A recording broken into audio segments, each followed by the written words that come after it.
Kung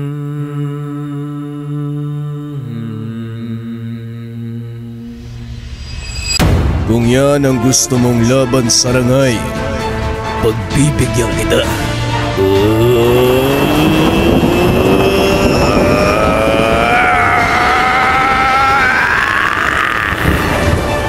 Ang palakol ng 1,000,000 sungay ng balaw!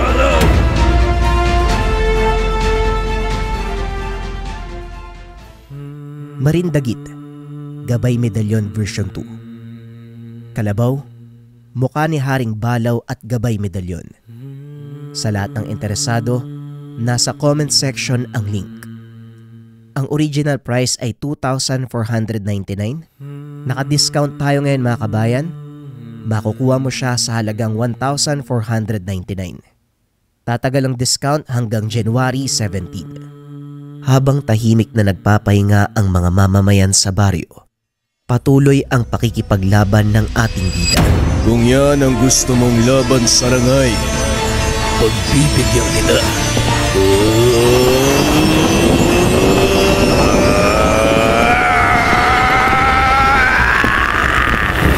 Magandang gabi mga kaibigan. Pwede bang malaman kung saan ang punta niyo? Sungay ng balaw! Gabi na. Sino ka? At anong ginagawa mo sa labas ng bahay tandaan? Ikaw na rin ang nagsabing 10 oras na ng gabi. Ang mga kagaya mo ay dapat nagpapahinga na. Pasensya na. Sa katandaan ko, mahirap na akong dalawin ang antok. Lalong-lalo na kapag umaaligid ang mga kagaya nyo.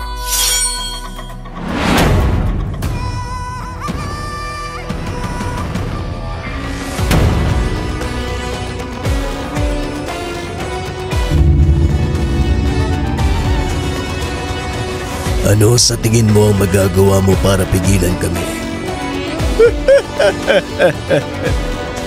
Tignan mo ang sarili mo. Ni hindi mo na kayang umalis sa kinakatayuan mo, tanda. Bakit hindi mo subukang sumugod? Talagang hinahamon mo kami. Mga kasama, bakit hindi natin turuan ng leksyon ang matandang to?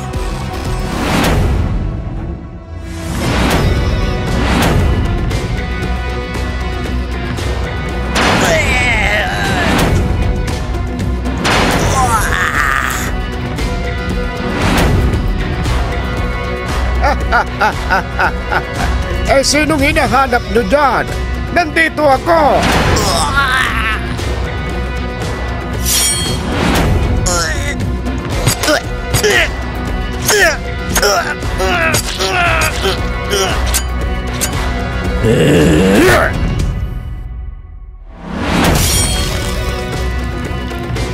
Hawak ni Mang Julian ang ulo ng isa sa mga engkanto, habang ang katawan ko naglulupasay sa lupa habang unti-unting natutubok. Sino ka? Ako? Depende. Pwedeng kaibigan, pwedeng kalaban. Pero para sa mga kagaya ninyo, ako ang pinakamasama yung bagugot!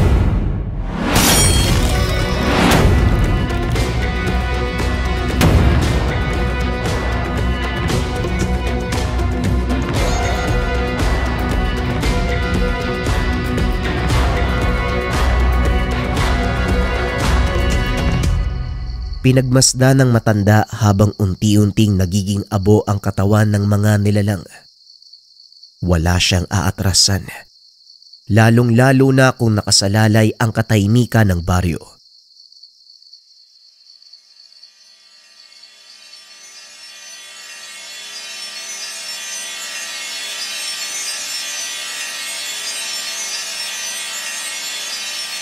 Napapansin ko lang, mukhang napapadalas ang pagtawid ng mga engkanto dito sa ating lantawan. Hindi kaya may nagbabadyang panganib? Hindi ka pa nasanay, Argon. Palagi namang may nakaabang na panganib. Kaya nga ako nandito para panatiliin ang kapayapaan sa mundo ng mga tao.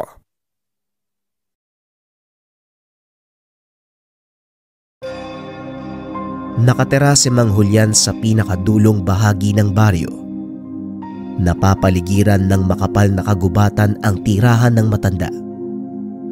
Wala nang nagpupunta dito dahil ito na ang hangganan ng baryo. Ito ang tungkulin ng matanda na minanapa ni Mang Julian sa kanyang mga ninuno. Kung titignan sa umaga, isa lang itong pangkaraniwang magsasaka. Kasakasama sa pagtatrabaho ang alagang kabayong si Argon. Madalas hindi pinapansin ang matanda sa kanilang baryo dahil hindi rin gaanong nakikisalamuha sa mga tao. Nagpupunta lang ito sa baryo sa tuwing bibili ng paboritong lambanog tuwing sasapit ang hapon.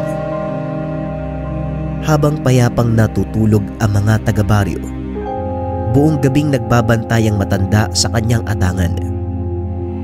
Paminsan-minsan, may mga napapadaang nang iilaw ng isda sa ilog. Nagtataka ang mga ito kung bakit halos gabi-gabi nakikita nila sa ganong kalagayan ang matanda. Eto na naman ang mga ososero.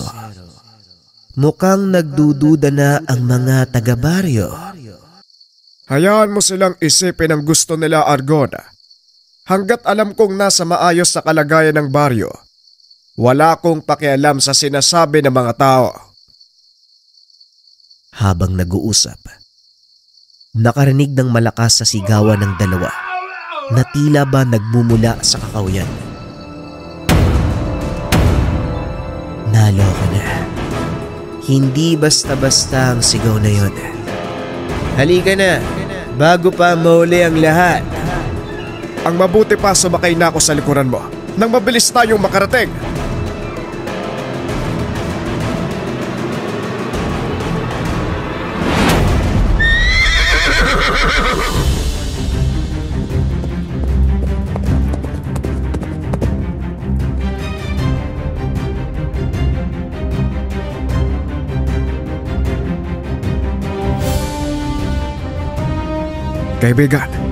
Kaibigan, naririnig mo ba ako? Gumising ka! Wala na sila. Tila sinipsip ang kaluluwa ng mga taong yan. Isang nilalang lang ang gumagawa ng ganito. Ang mga kuyog hangin. Nakarinig ng malakas na pagaspas ang dalawa. Pagtingala sa palangitan, nakita ni Mang Julian ang figura ng isang malaking paniki. Ang mga kuyog hangin, nilalang na mahahawig sa malaking aso na may 4 na paa na nagtataglay ng matatalas na kuko. Meron silang malaking pakpak na kagaya sa paniki. Pinapatay ng kuyog hangin ang biktima sa pamamagitan ng paghigop ng kaluluwa. Ako nang bahala. Sumakay ka sa likod ko. Kailangang makapunta tayo sa malawak na kapatagan. Pabor sa nilalang na yan ng masukal na kakahuyan. Mabilis siyang makakapagtago sa bawat pag-atake.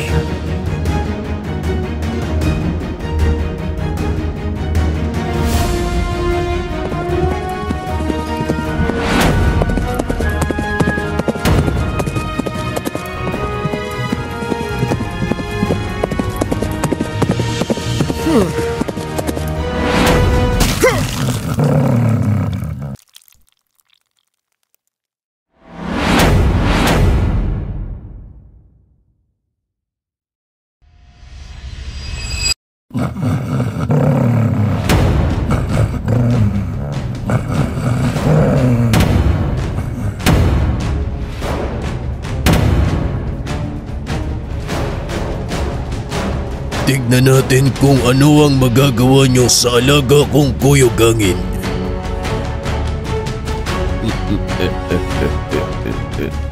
Sisiguraduhin kong pagkatapos ng labang ito, wala nang makakapigil sa aming mga engkanto na sakupin ang buong baryo.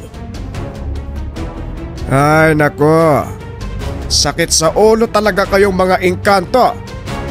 Argon, mukhang mapapalaban tayo ng husto. Handa ka na ba?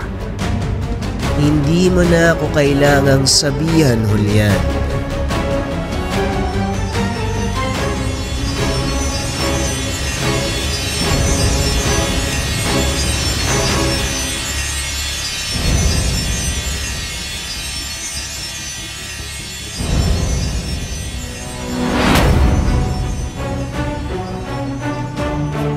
Pinagsanib na tao at tikbalang. Ngayon ko lang nalaman na pwede palang mangyari ang ganito. Anong kademonyohan ang ginawa mo, tao? Hindi kademonyohan ang tawag sa ginawa ko. Ang anyong nakita mo kanina ng matanda at itim na kabayo. Epekto ng paghiwalay ng aking kapangyarihan. Hinati ko ito sa 2 diwa. Isang tao at isang kabayo, nang sa ganon walang maghinala sa mundong ito na isa kong sentor.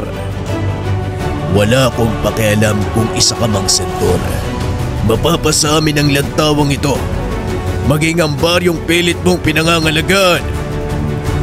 Mangyayari lang yon kung mapapatay niyo ako.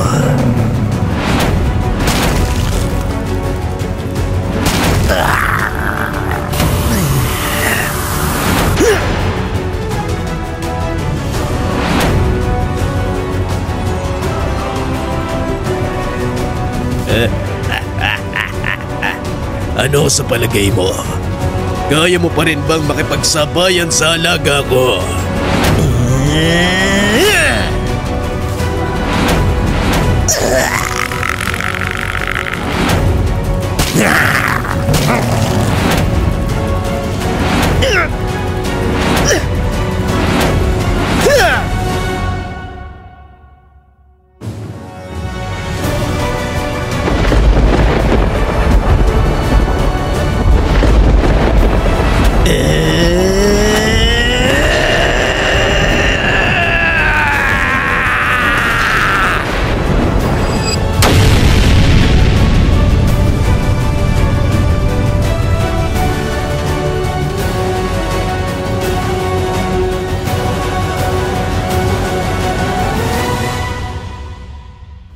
Hindi ko hahayaan na masayang ang 10 taon kong karanasan sa pakikipaglaban kung matatalo lang ako sa inyo.